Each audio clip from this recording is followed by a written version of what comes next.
Hey there, fellow DIY enthusiasts. If you're dealing with the frustrating 8C error code on your Samsung washer, you're in the right place. Today, we're diving into what this error means, why it happens, and how you can fix it yourself.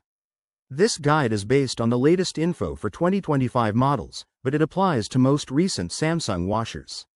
Let's get started. First off, what exactly is the 8C error code?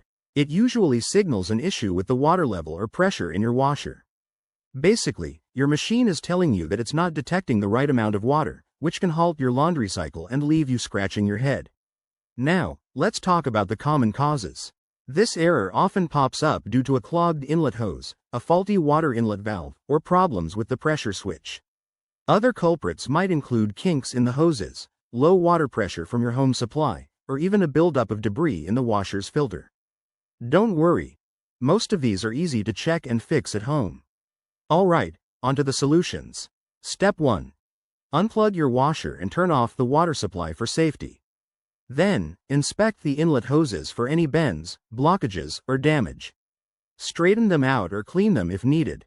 Next, reset your washer by pressing and holding the power button for about 5 seconds, then plug it back in and run a test cycle.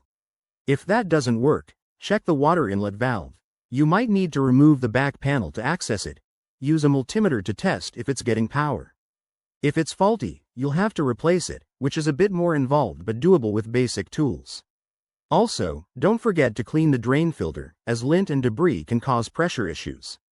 For persistent problems, ensure your home's water pressure is adequate. Aim for at least 20 psi. Once you've tried these steps, run another cycle to see if the error clears. If it persists, it might be time to call a professional technician, especially if you're dealing with electrical components. There you have it.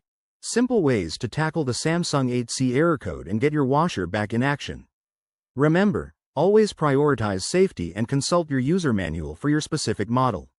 If you found this helpful, hit that like button and subscribe for more home repair tips. Thanks for watching, and happy fixing.